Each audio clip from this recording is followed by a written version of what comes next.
Hello, Sang Liana here.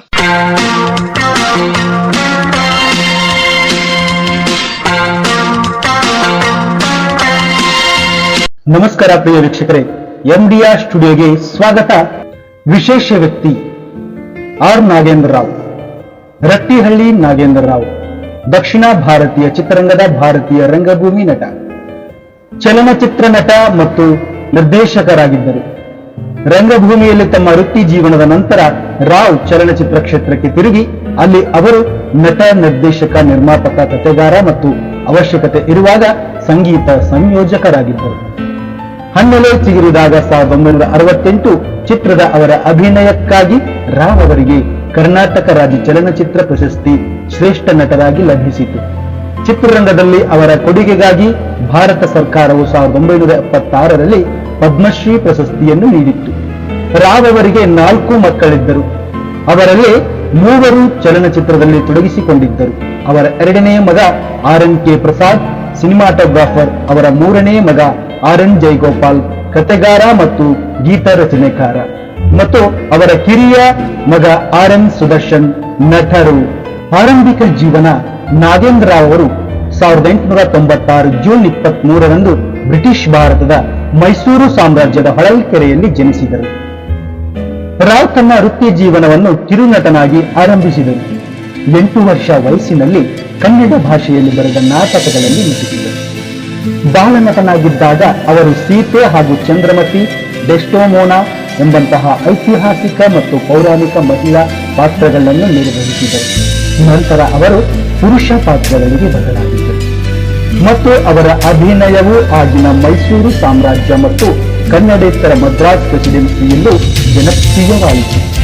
ರಂಗಭೂಮಿಯಲ್ಲಿ ಅವರು AV ವರದಾಚಾರ್ಯರ Ratnavali ನಾಟಕ ಕಂಪನಿಯ ಮತ್ತು ಮೈಸೂರಿನ ಚಾಮುಂಡೇಶ್ವರಿ ಕಂಪನಿಯೊಂದಿಗೆ ಕೆಲಸ ಮಾಡಿದರು. 1931ರಲ್ಲಿ ಭಾರತದಲ್ಲಿ ಮಾತನಾಡುವ ಚಲನಚಿತ್ರಗಳ ಯುಗ ಪ್ರಾರಂಭವಾದಾಗ ರಾವ್ ಬಾಂಬೆಗೆ ತೆರಳಿದರು. ಅಲ್ಲಿ ಅವರು ತಮಿಳು ಭಾಷೆಯ ಪಾರಿಜಾತ ಪುಷ್ಪಹರಣಂ 1932, ನಾರದ 1932, ಕೋವಲನ್ 1933 ಮತ್ತು ತೆಲುಗು ಭಾಷೆಯ ಚಲನಚಿತ್ರ ರಾಮದಾಸು 1933ರಲ್ಲಿ ನಟ ಮತ್ತು ನಿರ್ದೇಶಕ PK ರಾಜ ಶಾಂಡೋ ಅವರಿಂದ ನಟಿಸಿದರು. ರಾವ್ ಕೊನೆಯ 2 ಚಿತ್ರಗಳಲ್ಲಿ ಮುಖ್ಯ ಪಾತ್ರದಲ್ಲಿ ಕಾಣಿಸಿಕೊಂಡರು.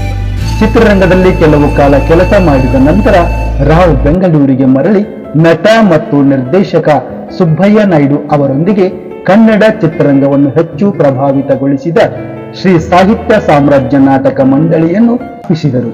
ಕನ್ನಡದಲ್ಲಿ ಚಿತ್ರ ನಿರ್ಮಿಸುವ ಕನಸನ್ನು ನನಸಾಗಿಸಲು ಅವರು ಬೆಂಗಳೂರಿನ ಉದ್ಯಮಿ ಶಾ ಚಮನ್ ಲಾಲ್ ದುಂಗಾಜೆ ಅವರನ್ನು ಸಂಪರ್ಕಿಸಿದರು. ದುಂಗಾಜಿ ಚಿತ್ರವನ್ನು ನಿರ್ದೇಶಿಸಲು ಯರಗುಡಿಪತಿ ವರದರಾವ್ ಅವರನ್ನು ಆಯ್ಕೆ ಮಾಡುವುದರೊಂದಿಗೆ ಕನ್ನಡದಲ್ಲಿ ಮೊದಲ ಮಾತನಾಡುವ ಚಿತ್ರವಾದ ಸತಿ ಸುಲೋಚನವನ್ನು ನಿರ್ಮಿಸಲಾಯಿತು ಮತ್ತು ಅಂತಿಮವಾಗಿ 3 ಮಾರ್ಚ್ 1934ರಂದು ಬಿಡುಗಡೆಯಾಯಿತು. ಈ ಚಿತ್ರದಲ್ಲಿ ರಾವ್ ರಾವಣನ ಪಾತ್ರದಲ್ಲಿ ನಟಿಸಿ ಸಂಗೀತವನ್ನು ನೀಡಿದ್ದಾರೆ. ನಿರ್ದೇಶಕರಾಗಿ ಅವರ ಮೊದಲ ಚಿತ್ರ 1943ರಲ್ಲಿ ಬಿಡುಗಡೆಗೊಂಡ ಸತ್ಯ ಹರಿಶ್ಚಂದ್ರವಾಗಿದ್ದು ಅದನ್ನು ಅವರು ನಿರ್ಮಿಸಿ ಅದರಲ್ಲಿ ನಟಿಸಿದ್ದಾರೆ. ರಾವ್ ಅವರ ಭೂಕೈಲಾಸ ನಾಟಕವನ್ನು 3 ಬಾರಿ ಚಲನಚಿತ್ರಗಳಾಗಿ ಮಾಡಲಾಯಿತು.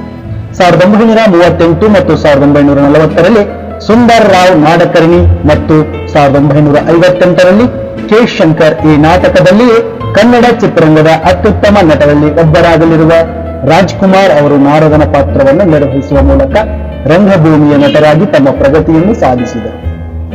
1951ರಲ್ಲಿ ರಾವ್ ಅವರು ತಮ್ಮದೇ ಆದ ಚಲನಚಿತ್ರ ನಿರ್ಮಾಣ ಕಂಪನಿಯಾದ RNR ಪಿಕ್ಚರ್ಸ್ ಅನ್ನು ಸ್ಥಾಪಿಸಿದರು.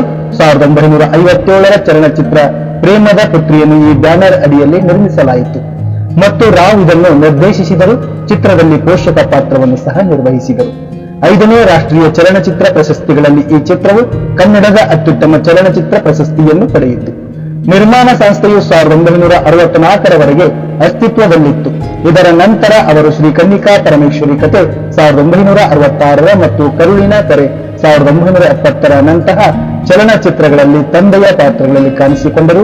1968ರ ಚಲನಚಿತ್ರ ಹಣ್ಣಲೆ ಚಿಗುರಿದಾಗ ರಾಜ್ಕುಮಾರ್ ಸಹ ನಟನಾಗಿ ಅವರ ಪಾತ್ರಕ್ಕಾಗಿ ಅವರ ಅತ್ಯುತ್ತಮ ನಟನೆಗಾಗಿ ಕರ್ನಾಟಕ ರಾಜ್ಯ ಚಲನಚಿತ್ರ ಪ್ರಶಸ್ತಿಯನ್ನು ಗೆದ್ದುಕೊಂಡರು.